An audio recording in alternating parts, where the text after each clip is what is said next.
My name is Michelle Williams, 25 years old. I have a husband who is 6 years older than me. We've been married for 2 years now, and in both good and bad ways, our relationship hasn't changed.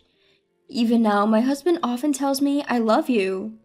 Although this straightforward expression of affection can be embarrassing, I'm honestly happy that he continues to say it. However, there are times when I wonder if he truly loves me. This is particularly the case when he prioritizes his parents over me. Before we got married, I wasn't too bothered by it. When he canceled our dates to prioritize his parents, I thought, he's kind and is even a family-oriented person, and I was impressed.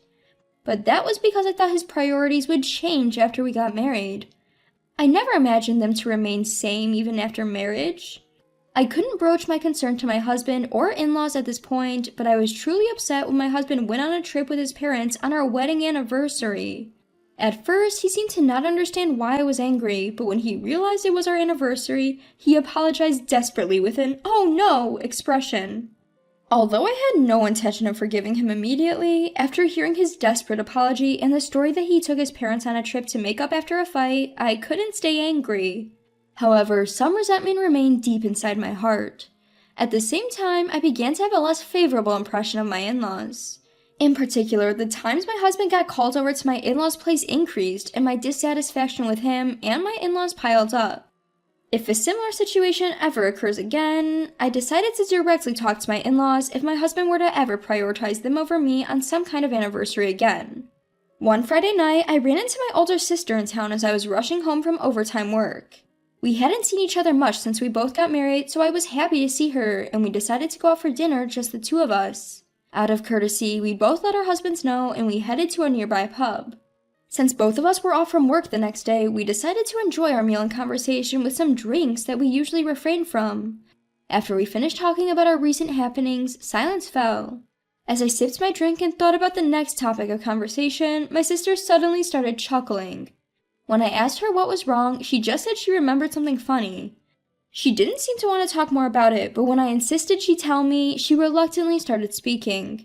"You know, the other day, I saw someone who looked just like your husband."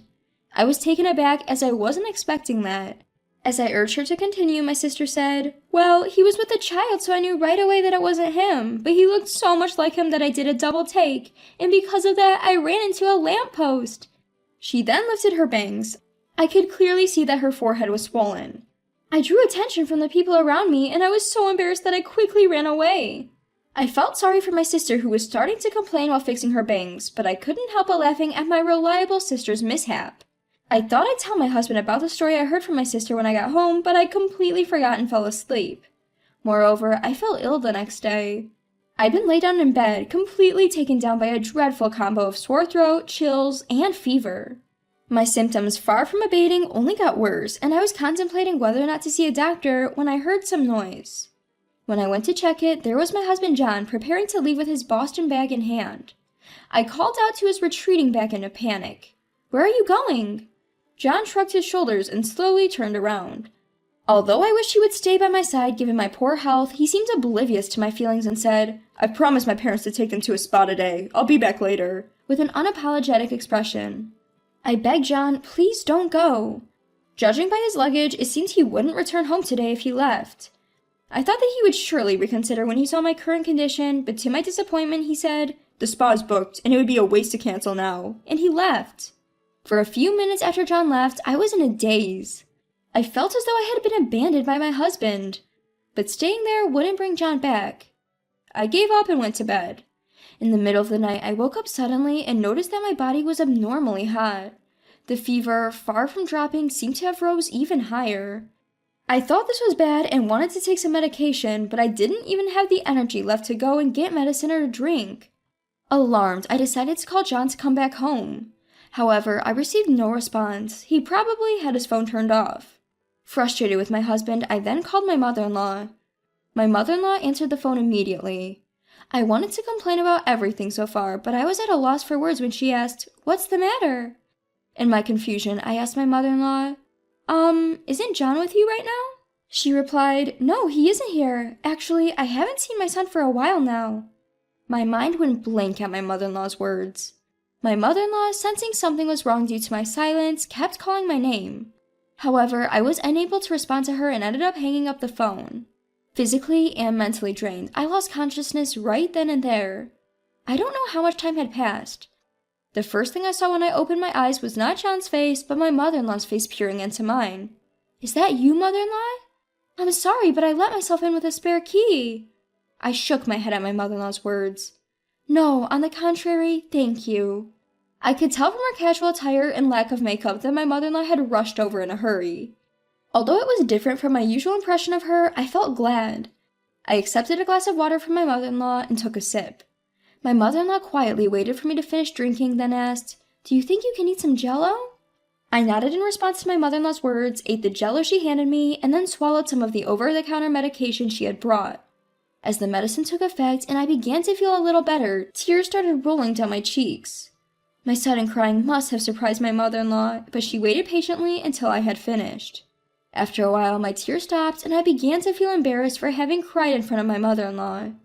I felt guilty for burdening her and bowed my head in apology, saying, "I'm sorry for the trouble." When I apologized, my mother-in-law responded, "It's all right, but where is my son when you're suffering like this?" She remarked about my husband, who was not present. I couldn't say anything and just looked down. However, my mother-in-law remained silent, patiently waiting for me to speak. Overwhelmed by the silence, I decided to tell her everything that's been going on. By the time I finished talking, my mother-in-law's face had turned into a stern one. And then, in a voice so low it was almost inaudible, as she said, "I never made such a promise and I never heard of it."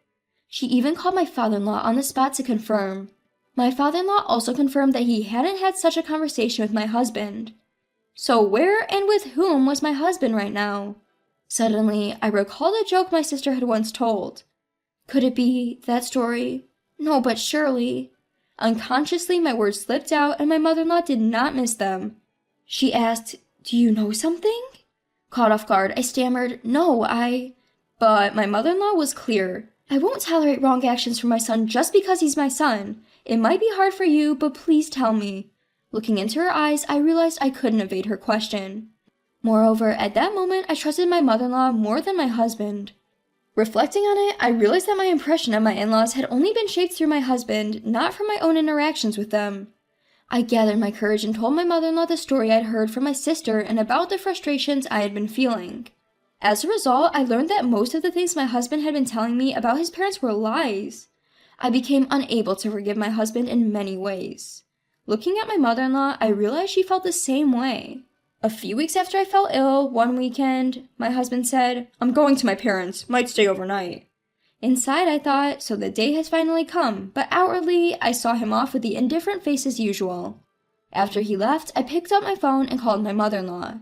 The next day, my unsuspecting husband returned as usual. "I brought some souvenirs. Man, my mom just wouldn't let me leave." I could hear my carefree husband's voice from the front door. His footsteps gradually approached and the living room door opened. The moment he entered the living room, "Welcome back. By the way, who is this mom you're talking about?" It was not me, but my mother-in-law who spoke. Seeing his mother's face, my husband froze. Without waiting for a response, my mother-in-law approached my husband with a smile and said, "I thought for sure you were the child I bore with such pain, but maybe I was mistaken." "What? Wait a minute. Why is Mom here?" My husband was muttering in a trembling voice, looking back and forth between me and my mother-in-law. Realizing that his father was also present, my husband finally seemed to grasp the situation. But by that point, it was too late. My mother-in-law, not waiting for any response, pointed to a chair and directed my husband, "Sit." He sat down quietly. Surrounded by me, my mother-in-law, and my father-in-law, my husband looked visibly uncomfortable. Urged by my mother-in-law, I took out some documents from an envelope. Unconcerned with my visibly frightened husband, I laid out the documents I had obtained from the private investigator in front of him. "These," I said, "are all evidence of your infidelity."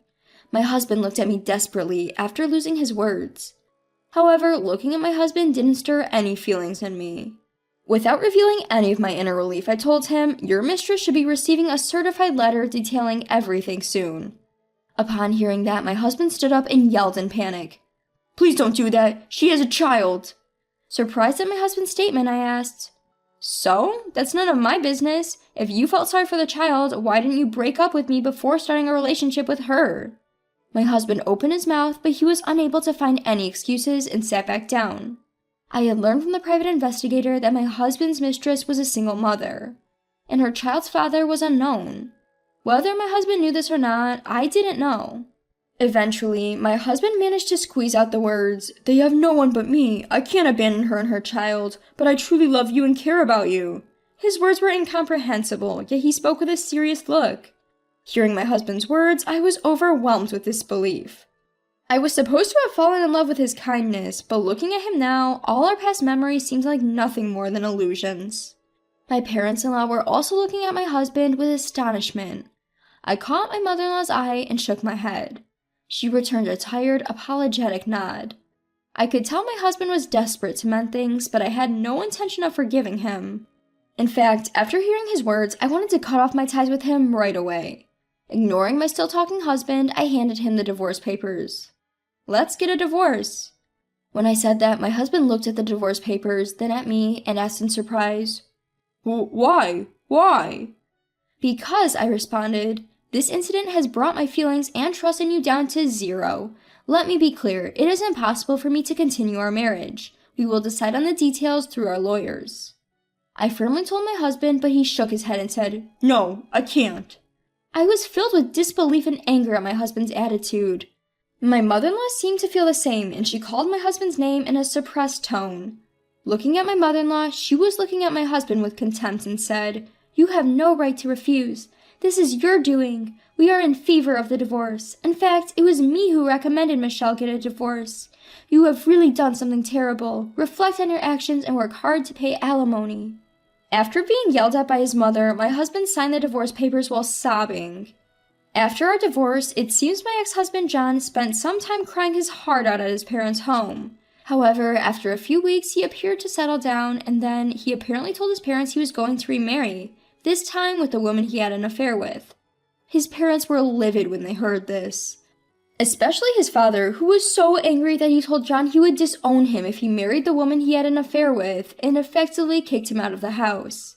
Now homeless, John apparently tried to move into the woman's home. However, whether she woke up to his unreliability or gave up on him after he became jobless post-divorce, the woman he had an affair with seemed to have kicked him out. You might wonder how I know all these details. It's because John himself reported it to me. Starting with messages making himself out to be the victim of a tragedy, he eventually sent me a cryptic message saying, "She didn't need me. I was duped. I only have you now." I didn't reply to that message, but instead forwarded it to my lawyer and changed my phone number.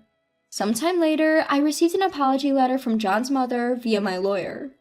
The letter began with an apology and stated that to avoid causing any more trouble, they had decided to make John work under supervision at a company run by relatives. Since then, my days have been peaceful. Right now, I'm living at my parents' home, but I'm planning to start living alone soon. My parents told me that I can stay as long as I need to, but I want to move out as soon as possible so as not to cause them any more worry. My sister Sarah tends to come home frequently when I'm around, worrying about me. In the time following my divorce, there were days when I felt mentally unstable, but I have since regained stability thanks to my family. I believe that in the not-so-distant future, I will be able to move out and start on a new path.